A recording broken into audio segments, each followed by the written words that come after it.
Komisionerët e 11 majit mund të kthehen në subjekte të SPAK. Pothuajse çdo ditë PD dhe më konkretisht kreu i saj Sali Berisha po publikojnë pamje mbi atë se çfarë ka ndodhur në komisione të caktuara të qendrave të votimit, ku pavarësisht nëse janë ose jo raste të izoluara dhe a kanë ndikim ose jo në rezultatin përfundimtar, tregojnë se ka pasur një dakordsi absolute mes çdo të emëruari nga partitë për të shkelur ligjin. Në anën tjetër, rinumërimi i votave në të paktën 3 qarqe, Tiranë, Fier dhe Durrës, po dyshohet se ka pasur trafik votash nga një subjekt tek një tjetër apo nga një kandidat tek një tjetër brenda së njëjtës forcë politike, mund të ngarkojë me përgjegjësi penale grupet partijake të numërimit. Komisionet e qendrave të votimit dhe grupet e numërimit bazuar në kodin zgjedhor përbëhen nga komisionerët që propozohen nga partitë e mazhorancës dhe opozitës në proporcion të drejtë. Kjo do të thotë se çdo parregullsi që mund të bëhet është konsensuale, aq më tepër kur procesi nuk është kontestuar nga ata që e kanë menaxhuar nga qendrat e votimit te komisionet zonale dhe në fund tek numërimi direktorial. Për të ndalur tek hallka e fundit e procesit zgjedhor, grupet e numërimit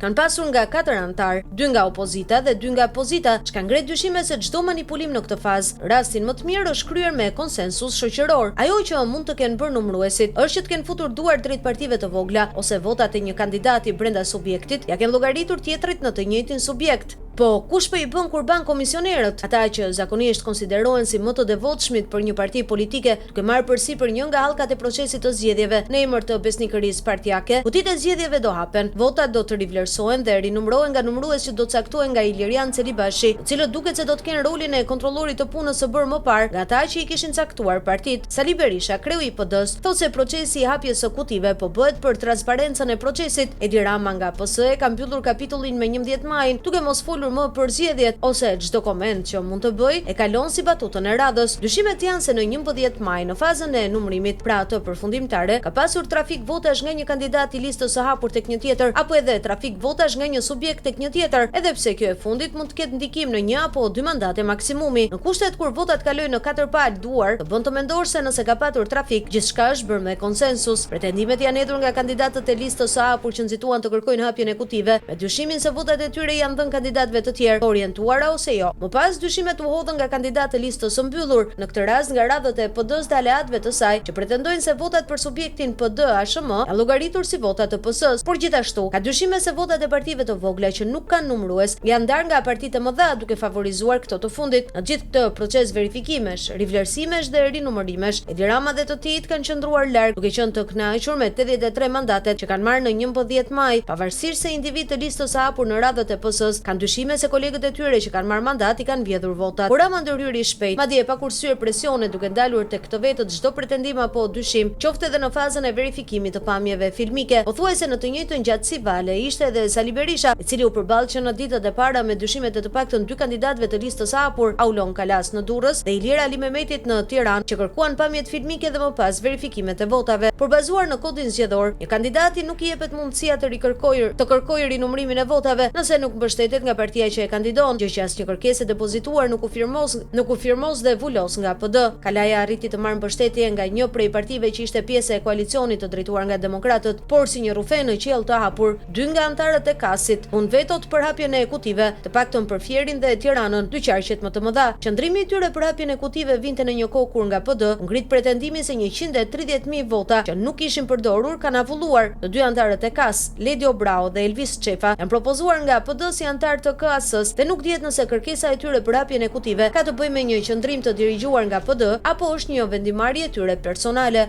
Fakti është që votat e qarqeve në Tiranë, Fier dhe Durrës do të rivlerësohen dhe rinumërohen dhe procesi që nis këtë javë që hyn ndoshta përfundon në ditët e para të korrikut. Pas kësaj, varësisht nga ajo që do dal nga ky proces, do të përcaktohet edhe fati i komisionerëve apo administruesve partia. Ata mund të përballen me ligjin nëse rezulton se ka deformime në proces, pavarësisht se mund të mos ketë ndryshime në rezultat sa i takon ndarjes së mandateve apo renditjes së kandidatëve në listën e hapur. Deri atëherë, komisionerët e emëruar nga Rama dhe Berisha duhet të presin me dorë në zemër nëse do të kthehen ose jo në subjekte të SPAK-ut të Altin Dumanit. Ndoshta këtu mbyllet edhe saga e një procesi organizuar me një ligj të miratuar me konsensusin e Ramës dhe Berishës dhe administruar nga të emëruarit e tyre.